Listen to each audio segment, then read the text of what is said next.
गुर के सुमिरन मात्र से मेटत बिघन अनन। ताते सर्वारंभ में ध्यावत है सब सन। नाम लिया तिन सब लिया, सकल वेद का भेद। बिना नाम नर के पढ़ा, चाहे पढ़ता चारों वेद। लाख बरस जो जीवना, श्वास श्वास तेरा नाम। मम मस्तक तव चरणन में, जिन दर्शाया राम। प्रेमी सज्जनों, प्रेमी भक्तों, हमें जानना है कि हमारा ये मनुष्य जन्म क्यों हुआ है। आज हम संसार में नाना प्रकार की भक्तियां कर रहे हैं, नाना प्रकार के पूजा पाठ कर रहे हैं, और हम आज जान नहीं पा रहे हैं कि हमें भक्ति क्या करनी है, किसकी पूजा करनी है, किसका नाम लेना है, और हमारा यह मनुष्य जन्म क्यों हुआ। असल में हम आज तक समझ नहीं पाए कि हमारा यह मनुष्य जन्म क्यों मिला, किस लिए मिला, कैसे प्राप्त हुआ। और हमें ये जब मनुष्य जन्म प्राप्त हुआ है, मिला है, तो हमें क्या करना है। आज हम नाना प्रकार की भक्तियों में रमे पड़े हैं, अनेक प्रकार के सत्संग भी सुन रहे हैं, लेकिन सत्संग ही नहीं जान पा रहे हैं कि सत्संग क्या है। अनेक महापुरुष आते हैं, हमें नाना प्रकार से समझाते हैं, सत्संग देते हैं, लेकिन हम समझ नहीं पाते इसका क्या कारण है। इसका कारण यह है क्योंकि जो हमारी ये आत्मा है, ये संसार के सुख में, संसार की भक्ति में, संसार के आडंबर में इतना उलझी हुई है, इतना फंसी हुई है कि हम सत्य से कोसों दूर हैं। सत्य को जान ही नहीं पा रहे हैं, सत्संग समझ ही नहीं पा रहे हैं कि सत्संग क्या है। सत्संग क्या है? जहाँ सत्य का साथ हो, वही तो सत्संग है।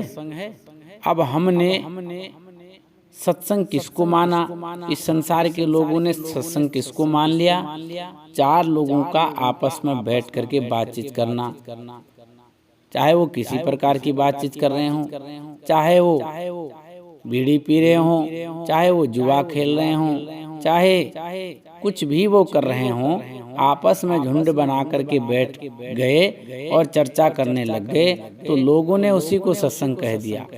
अगर उनसे पूछो भाई कि आप क्या कर रहे हो, तो वो भी कहने लगते हैं कि हम अपना सत्संग कर रहे हैं। असल में हमने जाना ही नहीं कि सत्संग क्या है। अरे भाई, जहाँ पर सत्य का साथ है, जिस विधि से सत्य का साथ होगा, वही तो सत्संग है।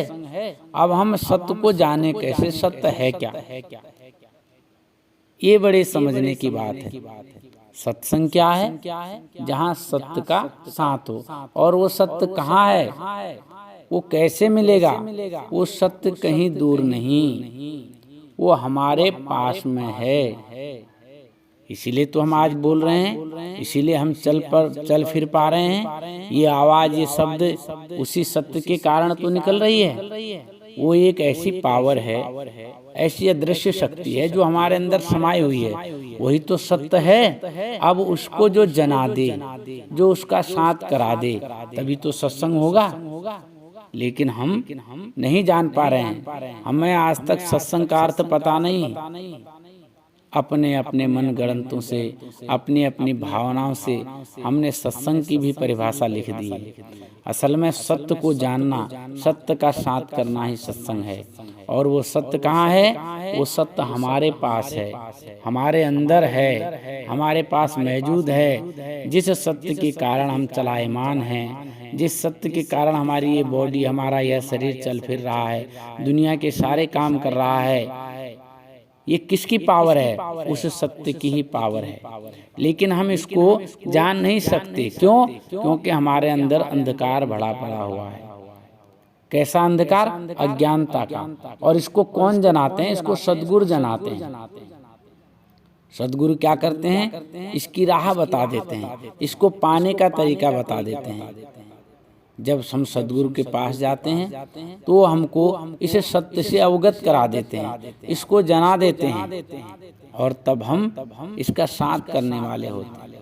अन्यथा प्रेमी सज्जनों, इस संसार में हम नाना प्रकार की भक्ति करें, अच्छी बात है, हमें भक्ति करनी चाहिए, क्योंकि हम जिस जाति, जिस धर्म, जिस कुल में हमारा जन्म हुआ, जन्म होते ही वहाँ की संस्कृति, वहाँ की भाषा, उस परिवार का जो भी क्रियाकलाप है वो हमारे अंदर संस्कार के रूप में जन्म लेते रहते हैं, और हम किसी न किसी प्रकार से भक्ति भी करते रहते हैं। लेकिन असल में भक्ति है क्या, आज तक हम नहीं समझ पाए। इस संसार की भक्तियों से, देवी देवताओं को पूजने से, बड़े बड़े मंत्रों को जपने से, बड़े बड़े तीर्थ धाम करने से क्या हासिल होगा? इस संसार का क्षणिक सुख ही प्राप्त होगा, लेकिन